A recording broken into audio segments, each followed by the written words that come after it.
कभी हिंदी फिल्मों के गाने,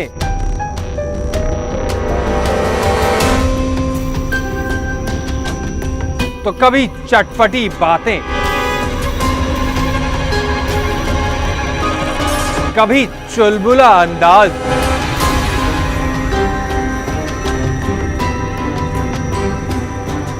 तो कभी पिया नहीं है मेरे पास।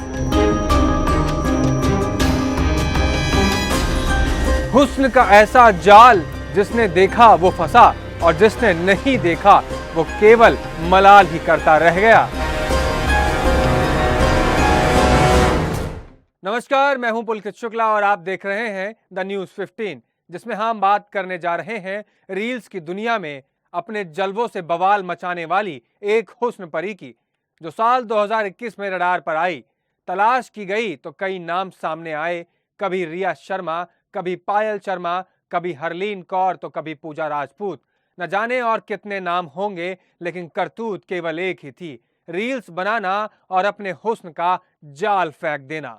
इस रिया, पायल और पूजा का टारगेट केवल रील्स बनाना नहीं था, ना ही केवल सोशल मीडिया पर मॉडल बनना, बल्कि इस नकली रिया का निशाना तो कुछ और ही था। इसके हुस्न के दीवाने दिन ब दिन सोशल मीडिया पर कोहराम मचा रहे थे। हर कोई बात करना और मिलना चाहता था, लेकिन नकली रिया केवल कुछ ही लोगों के जवाब देती थी। अब आप सोच रहे होंगे कि किन लोगों को रिया जवाब देती थी। दरअसल ये नकली रिया कोई सोशल मीडिया की मॉडल नहीं, बल्कि एक आईएसआई एजेंट थी। ये आईएसआई एजेंट केवल भारतीय जवानों को जवाब देती थी, क्योंकि इसके टारगेट पर केवल भारतीय जवान थे। एक बार जो जवान इसके हुस्न की दीवानगी का शिकार हुआ, वो फिर खुफिया से खुफिया जानकारी भी लीक करने में संकोच नहीं करता था। अभी जो तस्वीरें आप अपनी स्क्रीन पर देख रहे हैं, उससे साफ समझा जा सकता है कि ये आईएसआई एजेंट किस तरह से जवानों को अपने जाल में फंसाया करती थी और हिंदू धर्म की आड़ में बखूबी लेती थी, जिसके चलते भारतीय जवानों को भी कभी इस एजेंट पर शक तक नहीं हुआ। असल में ये पूरा मामला राजस्थान का है, जहां पर सेना के एक जवान को खुफिया जानकारी लीक करते हुए पकड़ा गया। जब इस जवान से पूछताछ हुई तो एक एक करके कई खुलासे हुए। कई खुफिया जानकारी बाहर जा रही थी, क्यों जा रही थी, किसके पास जा रही थी, सबके जवाब एक एक करके सेना के सामने आने लगे। इस पूरे मामले की जांच खुद इंटेलिजेंस डिपार्टमेंट ने की। इसी तफ्तीश में यह भी सामने आया कि कैसे ये पाकिस्तानी महिला आईएसआई एजेंट हनी ट्रैप करके जवानों को अपना शिकार बना रही थी। हनी ट्रैप, जिसका सरल भाषा में अर्थ होता है कि एक सोची समझी साजिश के तहत किसी को फंसाना और उसके खुफिया से खुफिया जानकारी निकालना। इस हनी ट्रैप के जाल में कोई भी फंस सकता है। कई बार तो नेतागढ़ भी फंसे हैं, लेकिन यहाँ पर मसला देश का है, देश की सुरक्षा का है, इसलिए ये हनी ट्रैप काफी संगीन हो जाता है। इस केस में देश की सेना की खुफिया जानकारी पाकिस्तान को देने के आरोप में पकड़े गए जवान की पहचान 24 वर्षीय प्रदीप कुमार के रूप में हुई। वो मूल रूप से उत्तराखंड के रुड़की का रहने वाला है। 3 साल से उसकी जोधपुर में गनर के रूप में तैनाती थी। पाकिस्तानी महिला आईएसआई एजेंट से पहली बार नवंबर 2021 में इस जवान की फोन पर बात हुई। फिर वीडियो कॉल का सिलसिला शुरू हो गया और अगर वीडियो कॉल करने में परेशानी आती तो चैट पर बात शुरू हो जाती।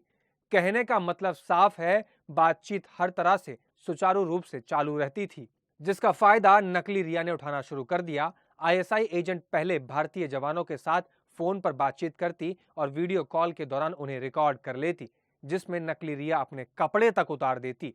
फिर जवानों के साथ गंदी गंदी बातें करती और वीडियो कॉल को रिकॉर्ड करके उन्हें सेव कर लेती।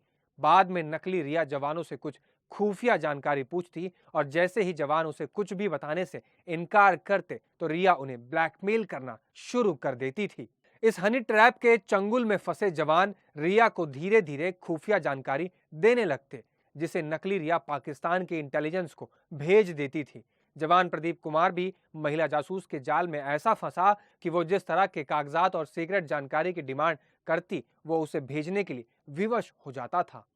इतना ही नहीं, अंदेशा ये भी है कि आईएसआई एजेंट के कहने पर कहीं प्रदीप ने पोखरण परमाणु परीक्षण के वीडियो, फोटो और दस्तावेज लीक तो नहीं कर दिए हैं, क्योंकि वो राजस्थान में तैनात था।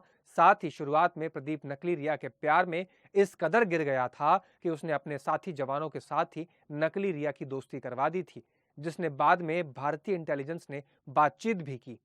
इस मामले में अभी भी कई सवाल जीवित हैं, जैसे कि हनी ट्रैप का ये गंदा खेल कहां से ऑपरेट होता है, आईएसआई कैसे इन लड़कियों को हायर करता है, कैसे इन्हें हनी ट्रैप की ट्रेनिंग दी जाती है। तो आपको बता दें कि मीडिया रिपोर्ट्स के अनुसार आईएसआई के हनी ट्रैप का ये खेल पाकिस्तान के सिंध प्रांत में स्थित आर्मी कैंट से चल रहा है। यहाँ आईएसआई के अधिकारी लोकल और गरीब तबके की लड़कियों को हायर करते हैं, फिर इन्हें ट्रेनिंग दी जाती है। जिस भारतीय जवान को टारगेट किया जाता है, उसकी लोकल भाषा की जानकारी लेकर लड़कियों को भी समझाया जाता है। खास तौर पर इन्हें पाकिस्तान से सटे भारतीय राज्य जैसे राजस्थान और गुजरात की सैन्य ठिकानों से सीक्रेट जानकारी के लिए ट्रेनिंग दी जाती है। हनी ट्रैप के काम करने वाली ये लड़कियां पाकिस्तानी सेना के कैप्टन स्तर के ऑफिसर के अंडर में काम करती हैं, जिसका केवल एक ही मकसद होता है कि कैसे भी भारतीय जवानों को अपने हुस्न के जाल में फंसा लें और सेना की खुफिया जानकारी निकलवा लें। खैर, आपको ये वीडियो कैसा लगा हमें कमेंट बॉक्स में जरूर बताएं। साथ ही अगर आपके पास कोई कहानी है तो उसे कमेंट में लिख दें, ताकि अगली बार हम वीडियो उसी कहानी पर बनाएं। बाकी वीडियो को देखते रहें और लाइक शेयर भी जरूर करें।